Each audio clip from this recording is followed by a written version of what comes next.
Hi everyone, my name is Patience. I have not been able to formally introduce myself to any of you due to COVID-19 and the classes all being online. But I feel like through this presentation is a great way for us to get to know each other a little bit better here at the end of the semester, so I'm really grateful for that. Today we're going to be talking about diphtheria. It is a bacterial disease. It's going to cause a sheet of thick gray matter in the back of the throat. I'm going to go ahead and show you guys what that looks like here in the next slide. Just like a little warning, it's not a pretty picture. So that thick gray matter is very prominent. It really pops up out at you immediately.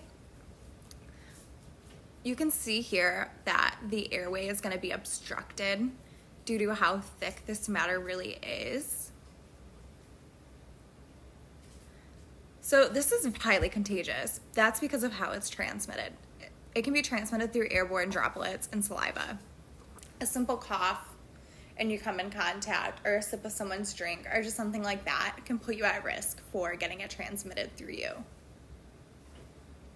So some of the main symptoms are going to be sore throat, as I'm sure you can imagine looking at those photos, fever, swollen lymph nodes, weakness. Some other important symptoms and side effects would be like rashes, ulcers, chills, fatigue, coughing.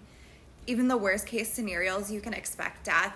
I didn't list all the symptoms because they would go on for 2 or 3 pages. This can vastly differ from patient to patient. The important thing is getting it under control so it does not lead to death. To get this under control, you can use antibiotics. Erythromycin, penicillin are the 2 most commonly used to treat this. One thing to keep in mind is that antibiotics do build resistance. Another way to go ahead and take care of this would be to inject an exotoxin.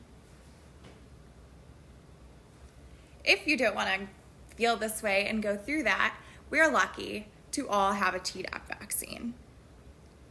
A Tdap vaccine is a subunit vaccine that we talked about back in chapter 18. This is also going to prevent you from tetanus and acellular pertussis.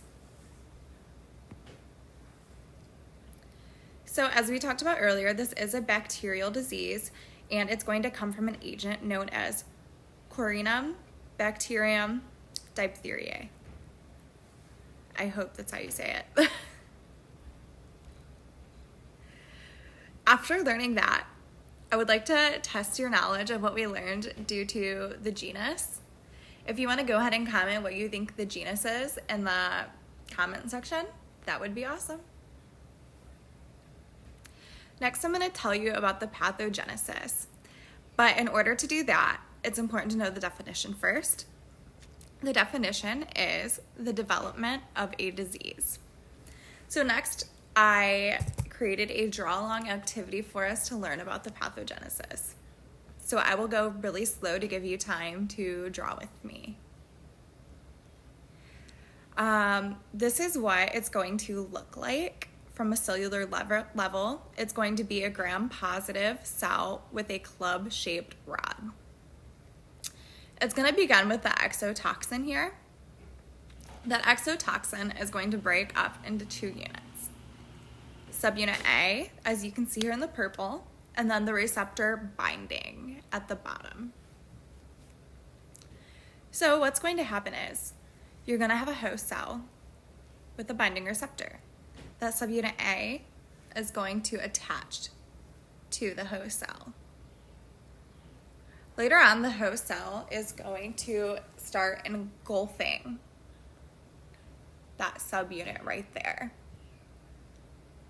Later on, you're going to see the host cell is going to break that off into a vesicle. And as you can see here, subunit A is no longer attached.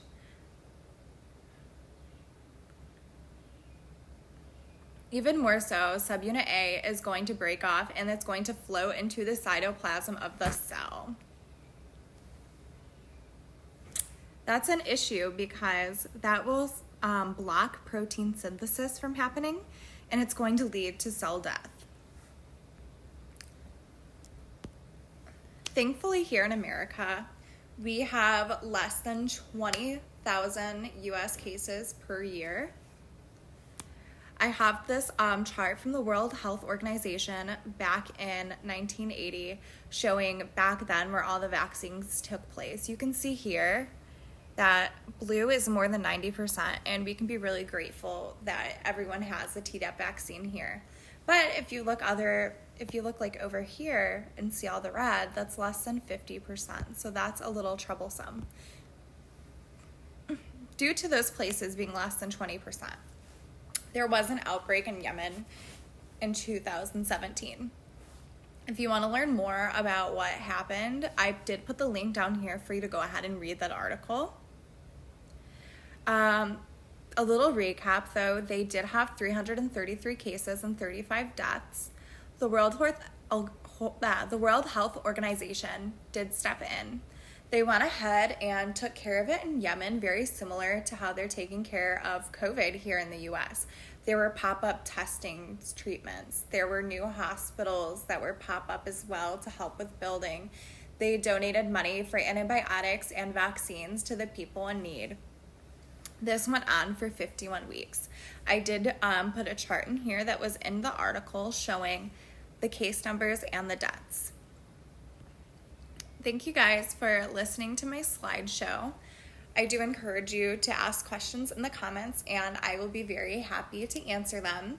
And I look forward to watching all your PowerPoint videos as well. Have a great day.